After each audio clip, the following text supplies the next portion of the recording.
اتعلمنا في المحاضرات اللي فاتت ازاي نقدر نكتب سمارت كونتراكت يعمل اتاك ويهاجم سمارت كونتراكت تاني. وده السيناريو اللي بيتبعه الناس الهاكر. طيب انت لو سمارت كونتراكت اديتور وشغال في شركه محترمه، وادوك تاسك او ادوك سمارت كونتراكت وعاوزين يشوفوا ان السمارت كونتراكت دوت شغال بطريقه كويسه او لا، فانت هنا بتقدر باستخدام فاوندري نكتب تيست لكل الفانكشن اللي موجوده في السمارت كونتراكت دوت. فعندنا هنا التيست والهاك يعتبر وجهين لعمله واحده. فاحنا السمارت كونتراكت اللي هو الجيم دوت او المهام اللي هنتعرف عليها في المحاضرات القادمه في السمارت كونتراكت الجيم دوت عايزين نعمل ليه 5 تيست. اول حاجه اللي نشوى البالانس، الرصيد اللي بيتم اعطائه للسمارت كونتراكت واحنا بنعمل ديبلوي. يعني هنا واحنا في ديبلوي سمارت كونتراكت، لا دي في السكريبت في الجيم هنا اهو. في الكونستراكتور بايبل قلنا ان احنا عاملين الكونستراكتور ده بايبل عشان احنا بنبعت معاه ايثيريوم. فاحنا مثلا هنبعت معاه واحد ايثيريوم، فعاوزين نعمل تيست هل فعلا الواحد ايثيريوم دوت وصل مع السمارت كونتراكت دوت. تاني تيست معانا الكوريكت جيس، هل فعلا لو حد خمن التخمين الصحيح هيقدر ياخد الجايزه اللي هو الايثيريوم اللي موجود في السمارت كونتراكت دوت. والانكوريكت جيس، هل فعلا لو حد خمن تخمين خاطئ هيقدر يسحب الجايزه ولا هيفضل السمارت كونتراكت زي ما هو مفيش فيه سحب للايثيريوم.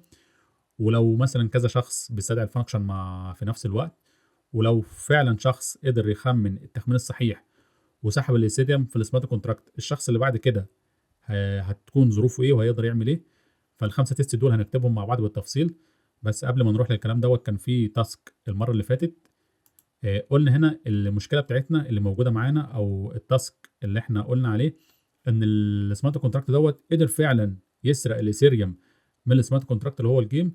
بس المشكله دلوقتي ان محدش هيقدر يستفاد من الايثيريوم دوت السمارت كونتراكت اللي هو الاتاكر سرقه وهو موجود فيه. ومحدش هيقدر يسحبه من السمارت كونتراكت دوت. ليه؟ لان احنا هنا مش كتبنا داله الويز درو، وده كان تاسك هنحله مع بعض. فانت عشان تقدر تسحب الايثيريوم من السمارت كونتراكت اللي هو الجيم محتاجين فانكشن اللي هي الويز درو. فهنكتب فانكشن ويز درو.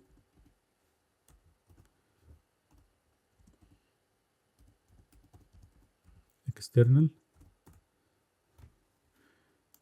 الفانكشن دي هتعمل الترانسفير للايثيريوم الموجود في السمارت كونتراكت هنا للايه، للادمن او للاونر. فهنقول لترانسفير، هنقول الاول دوت ترانسفير. انا بحب اكتب ترانسفير بكده، اول حاجه دوت ترانسفير. هتحول ايه او القيمه اللي هتتحول؟ القيمه اللي هتتحول الرصيد اللي موجود في السمارت كونتراكت دوت. هنكتب ادرس، طب هنكتب عنوان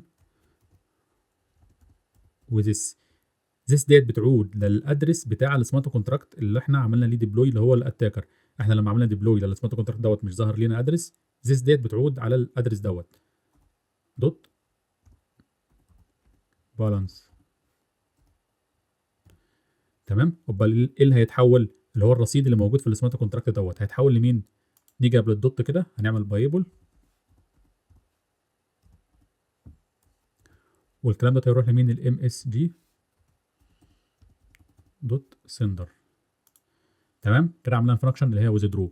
بس برضو في مشكله معانا، مين الام اس جي دوت سندر؟ الام اس جي دوت سندر دوت اي حد هيقدر يعمل استدعاء للفانكشن ديت. يعني انت ممكن تتعب وتكتب السمارت كونتراكت والسمارت كونتراكت يعمل هاكينج للسمارت كونتراكت تاني ويسرق الايثيريوم. ولو حد متابع السمارت كونتراكت دوت او ظهر ليه على الايثر سكان يقدر يعمل هو استدعاء للفانكشن اللي هي ويزدرو ويقدر يسحب الايثيريوم الموجود في السمارت كونتراكت. فاحنا هنا عايزين نخلي الفانكشن ديت ما حدش يقدر يستدعيها الا الاونر اللي هو عمل ديبلوي للسمارت كونتراكت دوت. فهنعمل ايه بقى؟ هنعمل فاريبل جديد اسمه اونر، نوعه هيكون ادرس.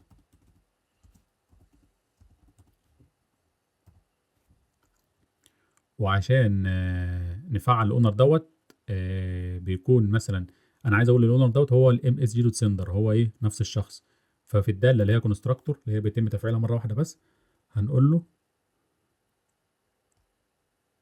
الاونر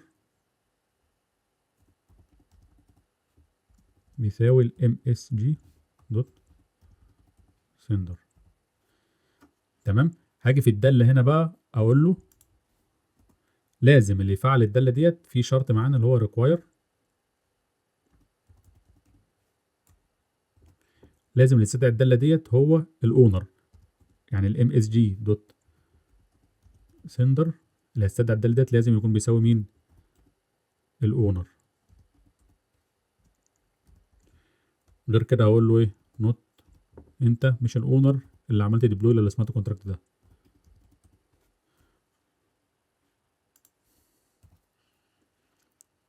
وهنا بقى المفروض بقى اشيل من البايبل الام اس جي دوت سندر واحط بقى ايه الاونر.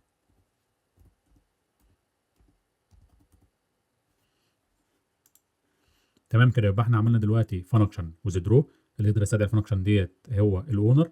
بعد ما السمارت كونتراكت دوت ينجح يعمل التاك على السمارت كونتراكت اللي هو الجيم ويسرق الاثيريوم اللي فيه. دلوقتي يقدر الشخص اللي عمل ديبلوي للسمارت كونتراكت للاتاكر او اللي كتب السمارت كونتراكت دوت يقدر يفعل الداله وذرو ويسحب الاثيريوم الموجود في السمارت كونتراكت.